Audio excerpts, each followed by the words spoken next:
I try not to be fearful anymore.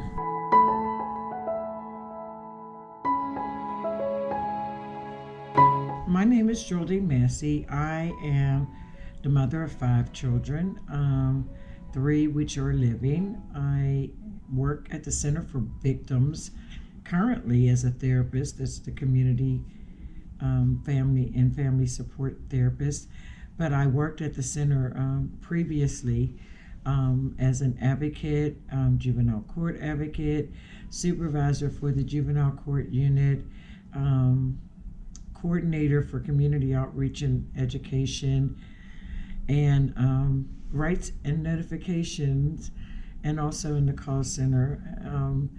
And I've done both adult and juvenile court advocacy.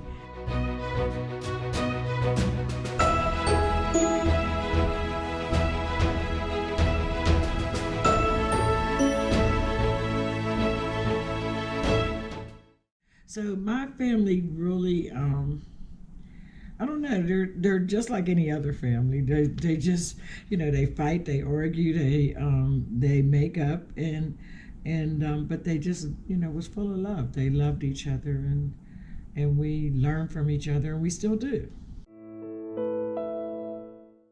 It's October 3rd, 1993. I received a phone call, and they told me that my youngest son had been shot and killed. And I lived in Penn Hills at the time, and he was visiting in Hazelwood. And so I rushed out, and when I got there, my middle son, who's still alive, Kelly, blood was all over him because he had tried to revive him. And, so I was devastated. I went into the depths of despair, and before I could come up out of that, on November 8th, my oldest son was murdered. And so I was down in the gully for, I didn't know I was ever going to come out. But it was during the deaths of my 2 children that I met the Center for Victims.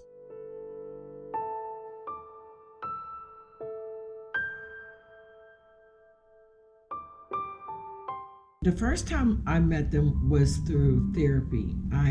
Someone had, in my times of what was going on, somebody gave me a card and said, just call them.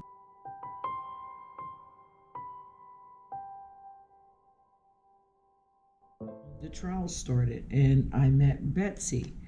And so Betsy was my advocate. And so I'm going through trials, and there was 8 in total, with 5 being a mistrial, and then 3 going to completion, and 1 was acquittal, because there were three perpetrators for my oldest son. For my youngest son, no one was ever arrested. So, but for my oldest son, there was 3 people caught right after. The police did excellent work.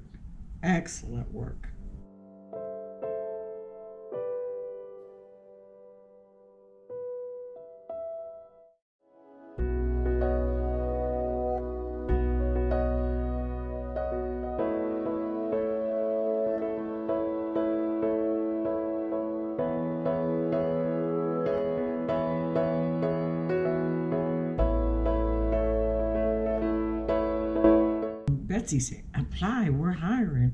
I'm like, I don't have a college degree. I've just been a housewife all this time. She's like, no, apply. So Betsy urged me to apply, and I did, and they accepted me. And I've just been grateful about that, because it started me on a walk towards where I'm at now. Geraldine's court advocate, Betsy, came into my office and said, Geraldine's court hearings are almost over, and Geraldine had an extensive history of court hearings and court proceedings over the traumatic loss of her 2 sons.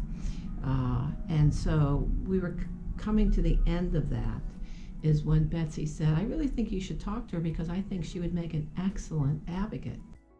There weren't a whole lot of advocates that looked like me, but there was a whole lot of clients that looked like me. So I thought, well, it would be nice to be able to have, to help people that looks like me, since they're the ones being victimized. My job was to follow victims of school crime, like, a bullying situation, a fight, or, even a theft, back into the school. And I ran groups. For the victims to help them because they were back in school with their abuser.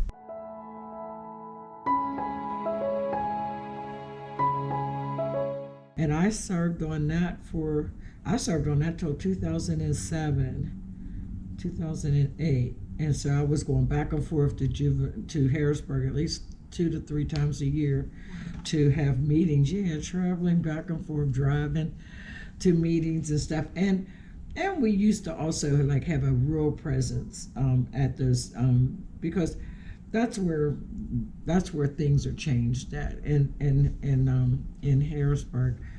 And so we would go and we would have conversations with judges like, so why don't you do this and why don't you do that? And it was a more relaxed atmosphere in doing so. And so things got changed and happened because we were able to do that.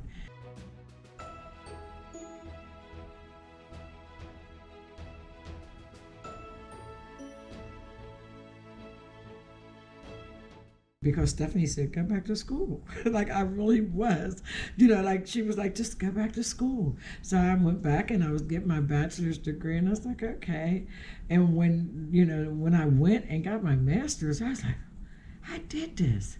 I was so proud of myself for my master's. I really was. I did my internship at Allegheny County Juvenile Probation SIS program. And then when that was over, they hired me. And then I went to them that was in 2014 to 2016. I went to them. And then I left them in 2016 and came back to the center. And I came back to the center as a therapist. So this is my second time back as a therapist. I came back in 2016 to 2017. I left again. I went to Center of Life and did some community work there. And then I came back here in this year, 2020.